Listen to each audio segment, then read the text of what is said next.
Hello बच्चों, कल हमने वेक्टर एडिशन के लॉज बताए थे। Triangle law, parallelogram law. ठीक है, कल वो शायद आपने अच्छी तरह कर भी लिया था। ठीक है, तो आज उसके आगे उसके कुछ एग्जाम्पल बताते हैं, अपन डिस्कस कर लेते हैं। देखो, जैसे दो वेक्टर्स ये है, this is vector A and this is vector B. Parallelogram law में आपको ये ध्यान रखना था कि दोनों वेक्टर की टेल को कनेक्ट कराना था। ठीक है, और ये एंगल थीटा होता था। जब टेल कनेक्ट हो जाती थी तब ये एंगल थीटा रखते थे। दोनों के हेड इधर बाहर की तरफ में देख रहे हैं ना, ये एंगल थीटा होगा। हाँ, एंगल निकालने में भी कई बार बच्चों को दिक्कत आती है, वो भी मैं आगे डिस्कस कर दूंगा। ठीक है, इसका जो रिजल्टेंट होगा ये कहीं ऐसा, इसका डायगोनल होगा आर। ओके, ये होगा, दिस इज अल्फा। इसके लिए आपने फार्मूला किया था मैग्नीट्यूड के लिए, R equal to root of A square plus B square plus 2ab cos theta. Okay, यहां पे ए और बी ये वेक्टर्स हैं। अच्छा, theta is the angle between A and B and R is the resultant vector. Clear, हमें resultant ही find करना है। ठीक है, तो सबसे पहले मैं एक चीज आपको बता दें, थीटा आइडेंटिफाई कैसे करते हैं। थीटा को आइडेंटिफाई करने के लिए इन दोनों वेक्टर की टेल मिलाते हैं और देखो ये दोनों के हेड हैं। उस कंडीशन में जो एंगल होगा, जैसे कुछ एग्जांपल बता देता हूं। जैसे एक वेक्टर ये है और दूसरा वेक्टर सपोज ये है। ठीक है, दिस इज 120 डिग्री और ये वेक्टर ए है और ये वेक्टर बी है। अब इसमें आप थीटा क्या लेंगे? तो यूं दिख तो 120 रहा है, लेकिन आप देख लो यहां टेल टू टेल नहीं मिली हुई। ठीक है, तो इसकी टेल मिलाएंगे, इसकी टेल से इसकी टेल। तो क्या है तरीका उसका? उसको एक्सटेंड करा दो ऐसे, ये देखो ये। अब देखें, इसका हेड ये, इसका हेड ये, और ये दोनों वेक्टर की ये टेल मिला दी, तो ये एंगल थीटा होगा। ये थीटा इक्वल टू, देखो ये 120 है तो ये बचा कितना, 60 डिग्री। आइडेंटिफाई कर सकते हैं। ठीक है, चलो और एक दो एग्जांपल लेते हैं।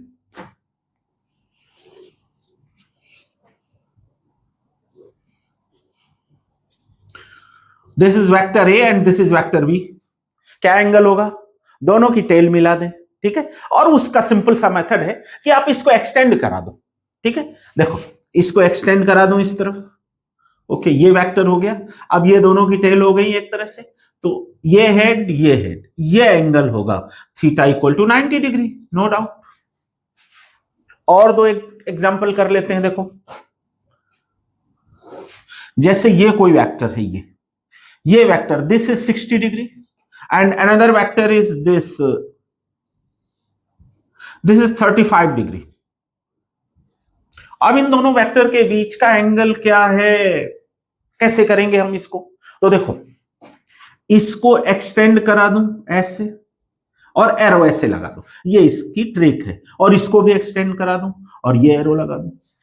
राइट, अगर हम क्लियर नहीं समझ में आ रहा तो हम यही चीज करेंगे, इस वेक्टर को एक्सटेंड कराएंगे जब तक इंटरसेक्ट ना कर जाए इसके साथ में। ठीक है, दोनों को एक्सटेंड कराया। अब इन दोनों को ऐसा कंसीडर कर लो कि ये टेल मिल गई दोनों की। अब देखो, ये 60 है, ये तो ये 60 होगा, ये 35 है तो देखो ये इंटरसेक्ट कर रहा है इसे, ये 35 होगा। अब हमें एंगल चाहिए, ये थीटा एंगल होगा। तो ये कैसे करेंगे? देखो, ये टोटल 90 है, 90 में 60 माइनस कर दो तो कितना आया, ये 30 degree. So theta will B 30 plus 35, this is 65 degree. Got it? समझ में आ गया? ओके, चलो एक और कर लेते हैं।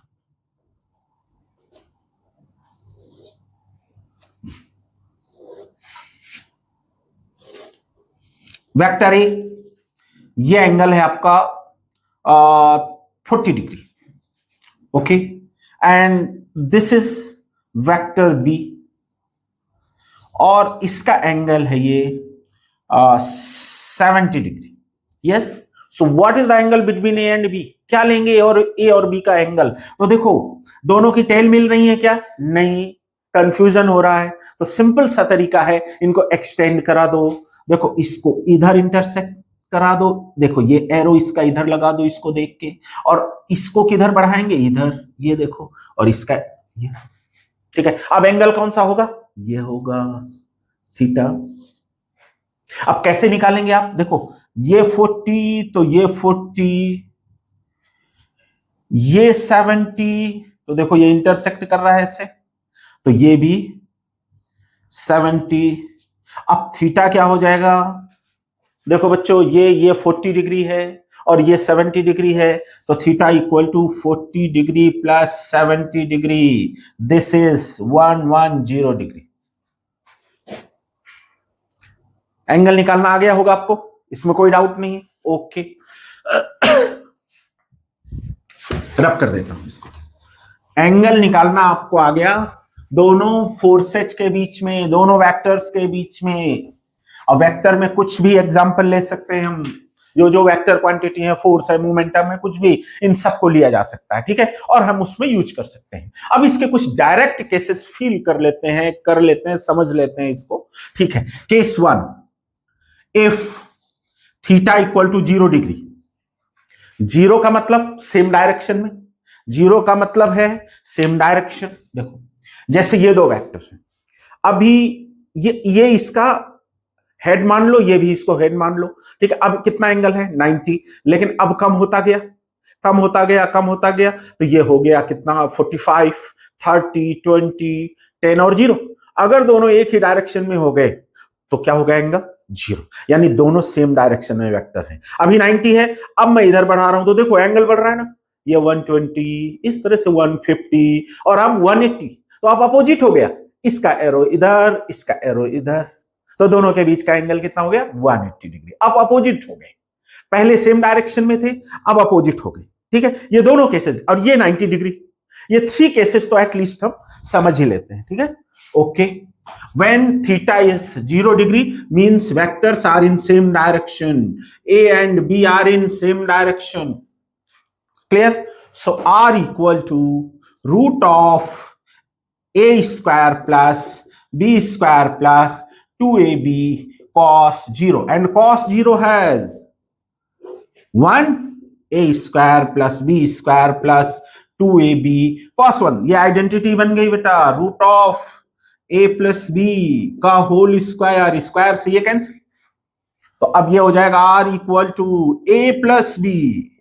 तो देखो रिजल्टेंट मैक्सिमम मिला, दोनों के सम के इक्वल, दोनों वेक्टर के सम के इक्वल। अगर मैं एग्जांपल लूं, जैसे इस पॉइंट पे दो फोर्सेस हैं, एक आपका है a इक्वल टू 10 न्यूटन, और इसी पॉइंट पे इधर ही फोर्स लग रहा है 6 न्यूटन, B इक्वल टू, तो इस कंडीशन में देखो दोनों फोर्सेस सेम डायरेक्शन में, दोनों फोर्सेस सेम डायरेक्शन में है, इस पॉइंट को दोनों फोर्सेस इधर की तरफ खींच रहे हैं, तो नेट फोर्स क्या होगा, वैसे डायरेक्ट पता चल रहा है 10 प्लस 6, लेकिन मैथमेटिकली भी आपने निकाल लिया कि जब एंगल 0 हो तो कितना होगा फोर्स, ये, यानी ये हो जाएगा R equal to A plus B, this is 10 plus 6 equal to 16, ये हो गया आपका वेक्टर।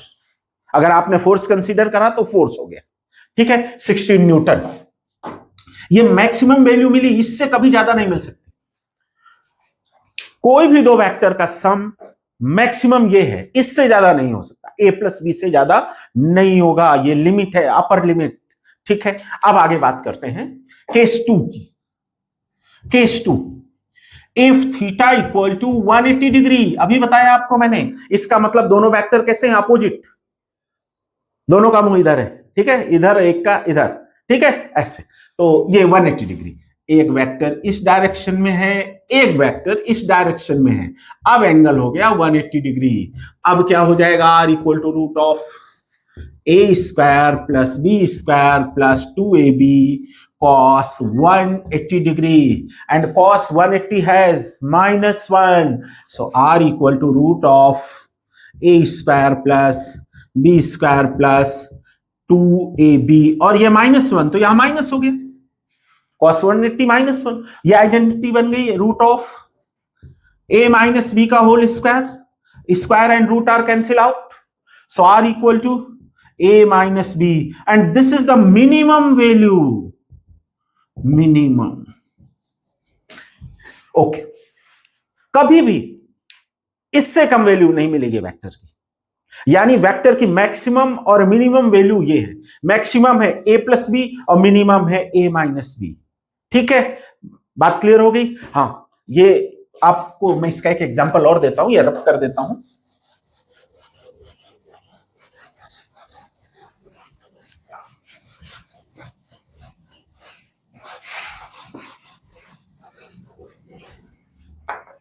में दो फोर्सेस काम कर रहे हैं, ये पॉइंट है, दो फोर्सेस हैं F1 and F2। Okay, F1 is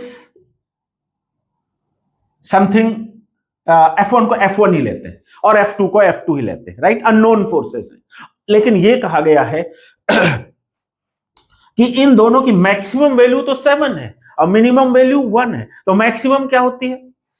there maximum value F maximum होगा दोनों के सम के इक्वल, इससे ज्यादा नहीं हो सकता, इससे ज्यादा पॉसिबल नहीं है। तो ये हो जाएगा F1 is F1 and F2 equal to 7, equation number 1, ऐसा कर सकते हैं बेटा। अच्छा, and minimum value F minimum,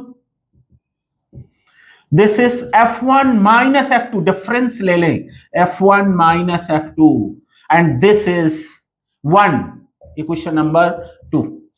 solve कर दें दोनों को, F1 भी, दोनों का सम भी पता चल गया, मैक्सिमम है, और मिनिमम होता है F1 माइनस F2। ठीक है, F1 और F2 को चाहे किसी भी एंगल पे सॉल्व कर लो आप, ना तो 7 से ज्यादा मिलेगा ना तो 1 से कम मिलेगा, यानी रिजल्टेंट जो F नेट होगा, this is always greater than 1 and less than 7 Newton. ठीक है, सॉल्व कर दें, दोनों को ऐड कर दें, F2 cancel out, 2F1 equal to 7 plus 1 8, so F1 equal to 4 newton. F1 पता चल गया। अब जब F1 पता चल गया, F2 निकाल लें, F1 की वैल्यू किसी में पुट कर दो, putting the value of F1 in equation number 1। ठीक है, बाय इक्वेशन फर्स्ट रख देते हैं वैल्यू। हाँ, क्या हो जाएगा? F1 की वैल्यू पता चल गई, 4 plus F2 equal to 7, so F2 equal to 7 minus 4 and this gives us 3 newton. दोनों फोर्सेज पता चल गए, दोनों फोर्सेज पता चल गए, 3 एंड 4। 3 और 4 की मैक्सिमम वैल्यू 7 और मिनिमम वैल्यू 1, और जो भी वैल्यू और मिलेंगी उनके बीच में मिलेंगी, किसके? 3 एंड 1 एंड 7 के बीच में, राइट? रब कर दूं,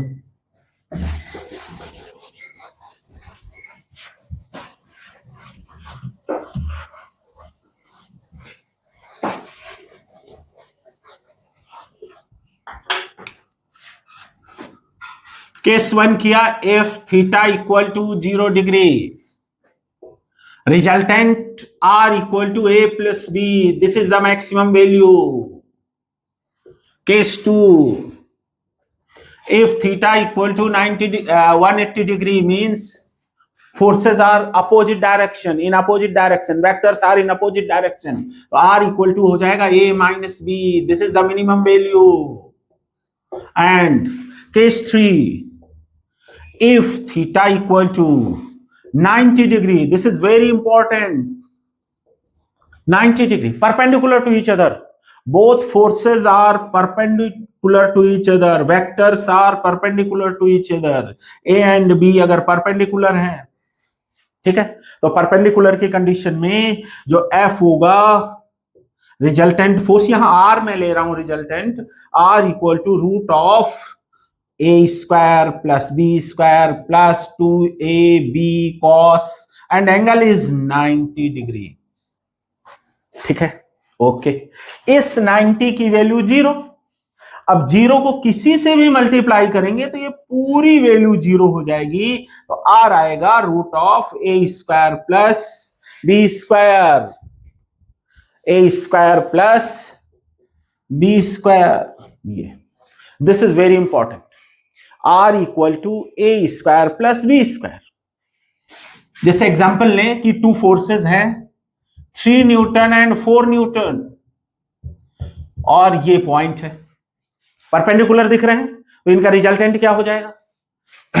जैसे ये F1 कंसीडर कर लिया, इसको F2 कंसीडर कर लिया, तो ये हो जाएगा F equal to root of, yes यहां ए बी लिया था तो A square plus B square, यहां पर हो जाएगा F1 square plus F2 square, so F equal to root of 4 square plus 3 square equal to root of 16 plus 9.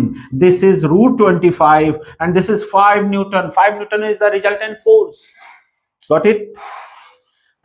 आ गया होगा। कोई भी ऐसी प्रॉब्लम आ जाए, 3 केसेस तो हमें एटलीस्ट आना चाहिए। अगर सेम डायरेक्शन में है तो ऐड कर दो, अपोजिट डायरेक्शन में है तो सब्ट्रैक्ट कर दो, और 90 पे है तो ये फार्मूला यूज आएगा, राइट? हाँ,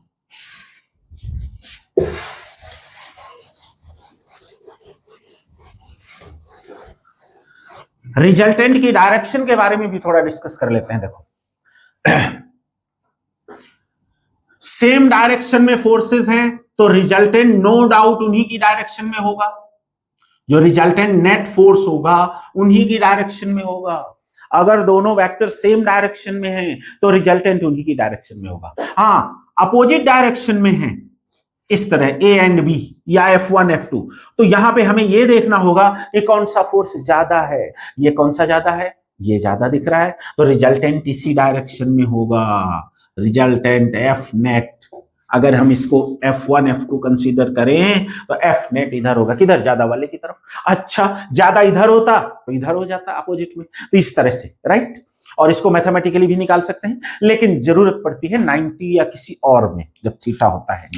चलो उसको भी समझ लेते हैं। यहां पे इसका रिजल्टेंट ये होगा, ये है रिजल्टेंट R, ठीक है? ये R है रिजल्टेंट, या फोर्सेज लें तो F नेट, और ये एंगल होगा अल्फा, और हम कर चुके हैं tan अल्फा।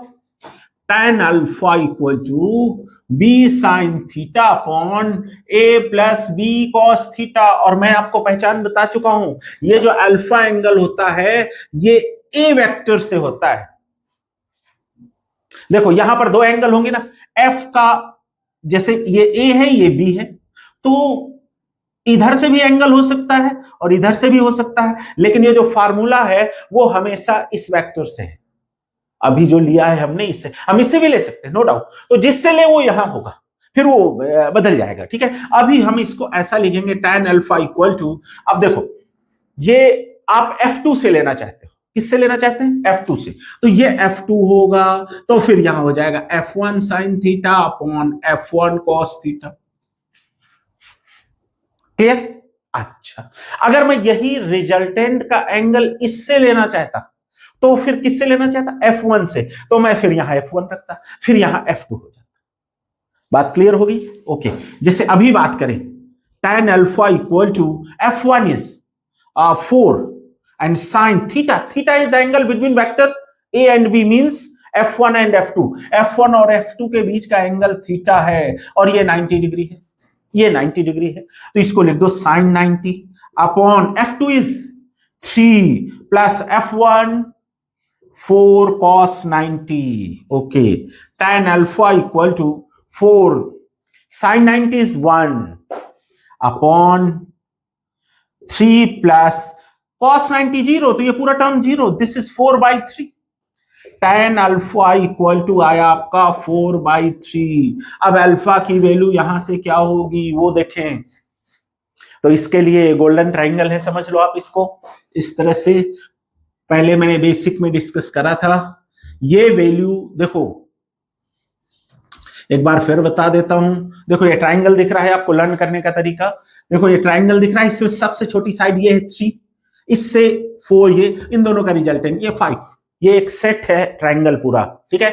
जो सबसे छोटी साइड है उसके सामने का एंगल 37 डिग्री होता है और इसके सामने 53 डिग्री होता है। देखो दोनों का टोटल हो गया 90 डिग्री, ठीक है? और ये 90 तो रहेगा। अब इससे कोई भी वैल्यू निकाल लें, जैसे sin 37 cos 37 tan 37, ये पूरी आगे मैकेनिक्स में काम आने वाली चीजें हैं, ये एंगल यूज किए जाएंगे। तो देखो साइन 37 ये तो परपेंडिकुलर, ये sine theta equal to perpendicular upon क्या होता है, perpendicular upon hypotenuse, this is 3/5।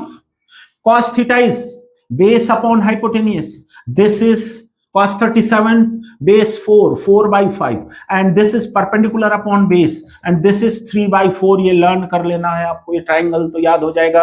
अब देखो हम बात करें इसमें साइन 53 डिग्री की वैल्यू क्या होगी, साइन 53। अब एंगल कौन सा ले रहे हैं, ये वाला, तो इस एंगल के सामने वाली साइड परपेंडिकुलर होगी, इस एंगल के सामने वाली साइड परपेंडिकुलर, और ये लॉन्गेस्ट साइड है हाइपोटेनियस, ये बेस है। तो देखना 53, तो साइन इक्वल टू होता है परपेंडिकुलर अपॉन हाइपोटेनियस, तो इसका परपेंडिकुलर क्या होगा, ये सामने वाला 4/5 cos 53 degree, this is base upon hypotenuse. Okay, तो इस टाइम इसके लिए बेस कौन सा होगा, ये 3/5 and tan 53 degree, this is perpendicular upon base,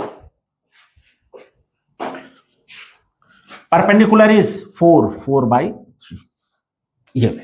ये हमें इस ट्रायंगल के थ्रू लर्न रखना है, ठीक है।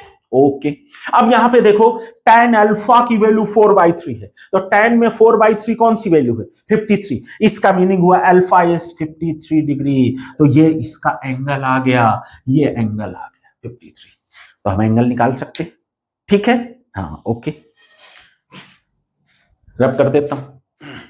Okay, 0 degree, 180 degree and 90 degree, 3 cases हमें लर्न करना है, बाकी कुछ भी एंगल हो सकता है। जैसे 10 न्यूटन फोर्स है और दूसरा भी 10 न्यूटन फोर्स है, यह एंगल थीटा है, थीटा इज 60 डिग्री, तो इन दोनों का रिजल्टेंट क्या हो जाएगा, एफ, इसको F1 कंसीडर कर लेते हैं, इसको F2 कंसीडर कर सकते हैं। Both forces are acted at a point making an angle 60 degree, so find out their resultant, यानी इसका मैग्नीट्यूड निकाल दे।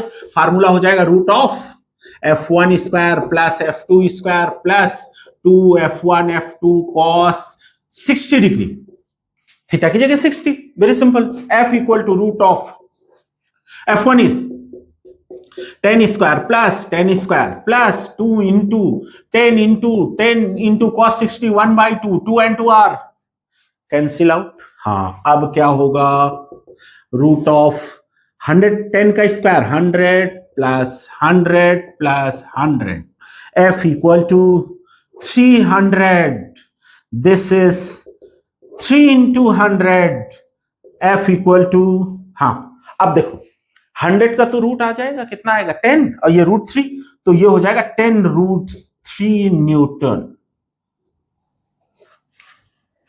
60 डिग्री है तो ये कर लेंगे। अब कोई भी एंगल आ जाए तो हम इसमें थीटा की वैल्यू पुट कर दें। जैसे देखो अनदर एग्जांपल,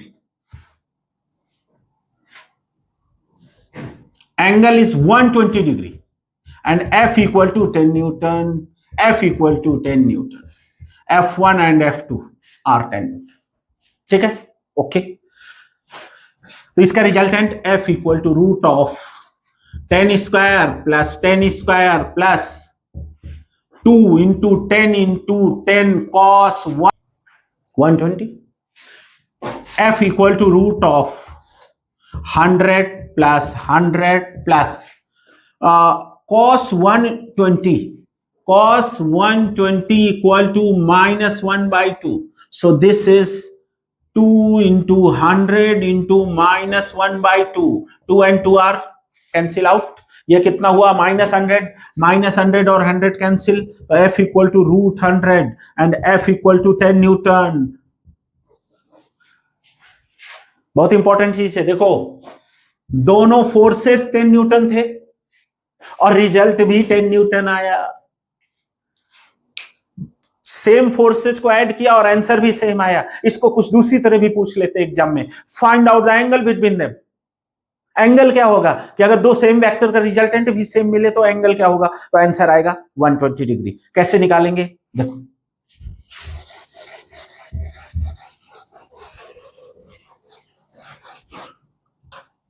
यही क्वेश्चन आ गया, F1 equal to F F2 equal to F and F resultant is F. So angle find करें, थीटा क्या होगा, कैसे करोगे, फार्मूला वही है, root of F1 square plus F2 square plus 2F1 F2 cos theta equal to F net. So square कर दे दोनों साइड का, F1 square plus F2 square plus 2F1 F2 cos theta equal to F.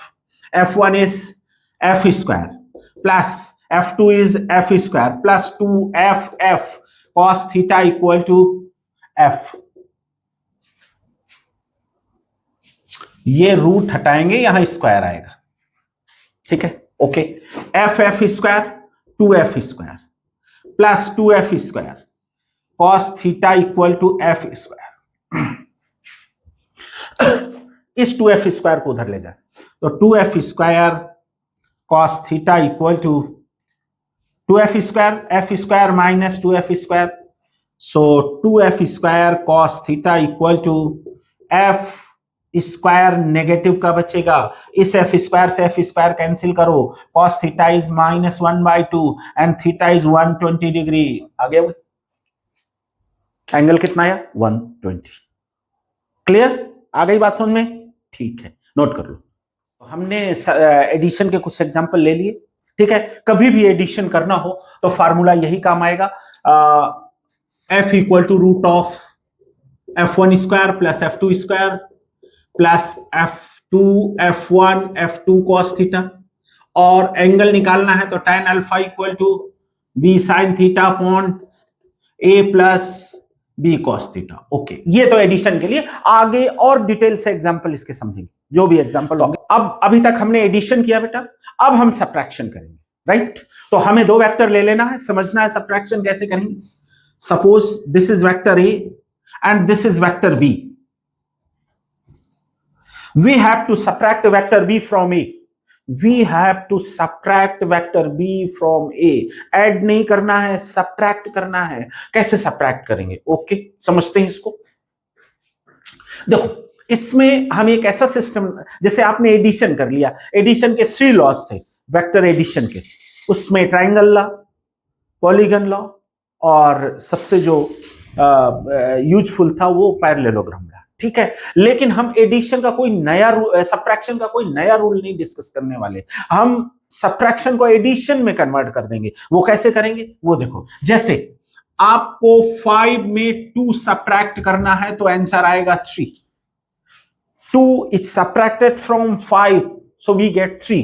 अच्छा, इसको मैं थोड़ा सा modify कर देता हूं, 5 प्लस कर दूं -2 तो भी आंसर सेम आएगा. अगर 5 में आप -2 प्लस करो तो देखो प्लस आ गया, तो प्लस के रूल काम आ जाएंगे, चाहे वो ट्रायंगल लॉ हो या पैरेललोग्राम लॉ. तो यहां भी हम सब्ट्रैक्शन में भी हम एडिशन करेंगे, ठीक है. और सबसे ज्यादा यूजफुल है वही पैरेललोग्राम लॉ, उसी से करेंगे. चलो, तो यहां भी ऐसा समझो, आपको सब्ट्रैक्ट करना है b को, किसमें, a में. We have to subtract b from vector a, so we can write b a minus b equal to r. a minus b is subtracted from a, so we get resultant vector r. ये अच्छा, अब मैं इसको change करता हूं, a plus minus b equal to vector R. देखो answer में कोई चेंज नहीं आया, बस हमने क्या किया, यहां प्लस लगा दिया. तो अब क्या करेंगे, कैसे हम सब्ट्रैक्शन को एडिशन में कन्वर्ट करेंगे. देखो, ये कह रही है इक्वेशन कि वेक्टर ए में बी का नेगेटिव वेक्टर ऐड कर दो. वेक्टर ए में वेक्टर बी का नेगेटिव कर दो वेक्टर, और नेगेटिव हम कर चुके हैं पहले लेक्चर में कि अगर ये पॉजिटिव तो इसको 180 पे रोटेट करा दो तो नेगेटिव हो गया. अब देखना यहां पे, अब हम करेंगे क्या, हम ये दो वेक्टर चाहिए, vector A and vector minus B. तो ए तो ये है, और माइनस बी क्या होगा, इसका just opposite, this is minus B.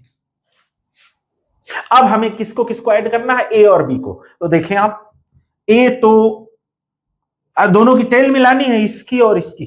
तो ऐसा अरेंजमेंट करेंगे, देखो ये वेक्टर ए हो गया, और माइनस बी वेक्टर ऐड करना, बी नहीं माइनस बी, तो माइनस बी इधर होगा, दिस इज माइनस बी। और अब देखो ये दो वेक्टर हो गए। अब इनका रिजल्टेंट पैरेललोग्राम लो, ये बना दो, and this is A minus B. Clear हो गई बात? कैसे किया हमने? देखो वेक्टर ए है, वेक्टर बी है, बी वेक्टर को ए में सब्ट्रैक्ट करना है, तो सिंपल सेकंड वेक्टर को अपोजिट कर दो और अपोजिट करके ऐड कर दो, आंसर आ जाएगा। ये है वेक्टर ए, ये है vector B, and angle is theta. Okay, अब बी को मैं माइनस बी कर दूं तो ये हो जाएगा minus B, this is minus B. Okay, और ये एंगल हो जाएगा बच्चों 180 माइनस थीटा। ए और बी का रिजल्टेंट फाइंड करें।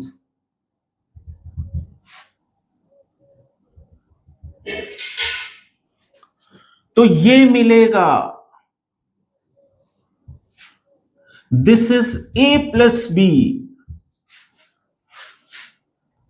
और इसका रिजल्टेंट फाइंड करें ए माइनस बी का, तो ये मिलेगा,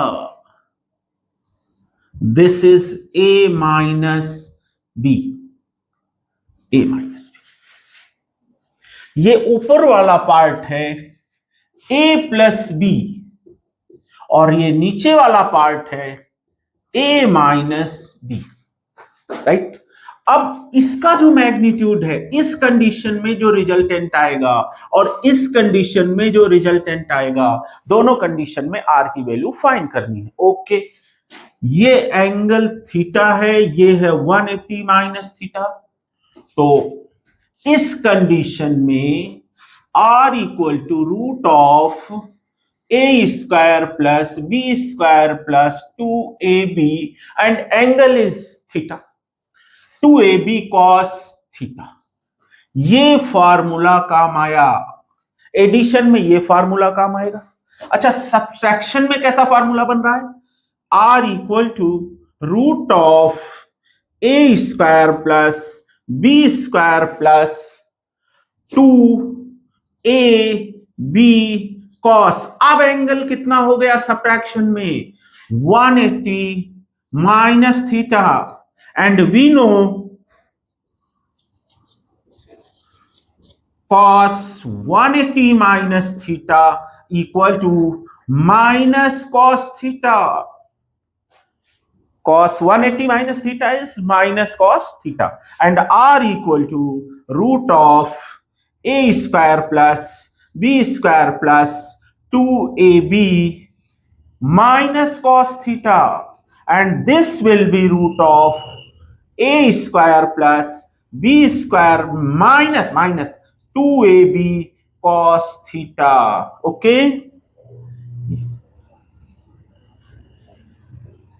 इंपॉर्टेंट है, ध्यान रखना। जब आपने ए वेक्टर को बी वेक्टर से ऐड करा तो रिजल्टेंट ये मिला, और इसका मैग्नीट्यूड ये मिला, इट्स मैग्नीट्यूड। ओके, और जब आपने ए वेक्टर में बी वेक्टर को सब्ट्रैक्ट करा तो सब्ट्रैक्ट करने पे इसका अपोजिट वेक्टर कर देंगे माइनस बी, और माइनस बी को ए के साथ ऐड करा तो वही पैरेललोग्राम ला। देखो दोनों की टेल मिली है कि नहीं, इसकी और इसकी, और फिर ये पैरेललोग्राम ड्रॉ किया और ये हो गया ए माइनस बी। अब एंगल ये वाला लेंगे, नीचे वाला, तो अब क्या होगा? नीचे वाला एंगल है 180 माइनस थीटा। ओके, तो यहां पर 180 माइनस थीटा, और ये हो जाएगा माइनस कॉस थीटा। ये फार्मूला मिल गया। अब फाइनली सब्ट्रैक्शन में इस बात को समझ लें आप कि जब सब्ट्रैक्शन करना हो तो A square plus B square minus 2ab cos theta, तो थीटा ये वाला होगा, ऊपर वाला। हमने रखा था 180 माइनस थीटा नीचे, थीटा के टर्म्स में फार्मूला हमने निकाल दिया, थीटा के टर्म्स में फार्मूला निकाल दिया। जैसे आप मान लो कि एग्जांपल ले कि ये है 10 न्यूटन और ये है this is again 10 newton, F1 is 10 Newton, F2 is 10 Newton, and angle is 45 नहीं, मैं ले लेता हूं 60 degree. Okay, F1 10, F2 10, angle 60. और आपसे कोई कह दे कि F1 माइनस F2 का मैग्नीट्यूड फाइंड करो, F1 माइनस F2 का मैग्नीट्यूड, तो नेगेटिव करने के लिए ये माइनस F2 हो जाएगा. तो देखना, ये हो जाएगा इसका magnitude root of F1 square plus F2 square. अब देखो फार्मूला ये है सब्ट्रैक्शन का, माइनस 2AB कॉस, और थीटा कौन सा लेंगे, एक्चुअली में हम माइनस रख चुके हैं इसलिए थीटा यही पहले वाला होगा 60 degree. So this is root of 10 का स्क्वायर प्लस 10 का square minus 2 into 10 cos 60 1/2, 2 and 2 are cancel out. ये कितना हो जाएगा, root of 100 plus 100 plus plus नहीं है अभी, ये माइनस 100 कैंसिल, ये हो गया 10 newton force. Got it? Simple सी बात है. वेक्टर को ऐड करना है, ये फार्मूला, थीटा वही. वेक्टर को बी को ए में सब्ट्रैक्ट करना है, फार्मूला अब ये आ गया, लेकिन एंगल वही. कंफ्यूजन नहीं होना चाहिए. Got it? इस तरह से हम वेक्टर सब्ट्रैक्शन के लिए न्यूमेरिकल वैल्यूज रख के और ऐसे सॉल्व कर सकते हैं इन फार्मूलों में. ये कंडीशन कब फुलफिल होगी, देखो, इसका हो जाएगा root of A square plus B square plus 2ab cos theta, और इसका फार्मूला क्या होगा, root of A square plus B square minus 2ab cos theta. हमें थीटा फाइंड करना, ए और बी के बीच का एंगल. ओके, रूट रिमूव कर दो उससे, A square plus B square plus 2ab cos theta equal to A square plus B square minus 2ab cos theta. Okay, A square B square, so 2ab cos theta equal to minus 2ab cos theta. Okay, इसको इधर ले आओ, तो 2ab cos theta plus 2ab cos theta. या अपन ऐसा कर सकते हैं, यहीं से इसको कैंसिल कर सकते हैं, 2ab, so cos theta equal to minus cos theta. इधर ले आओ इसको, 2 cos theta equal to 0, so cos theta equal to 0, so theta will be 90 degree. जब दोनों के बीच का एंगल 90 डिग्री होगा तभी a प्लस बी का मैग्नीट्यूड a माइनस बी के मैग्नीट्यूड के इक्वल होगा. ठीक है, ओके.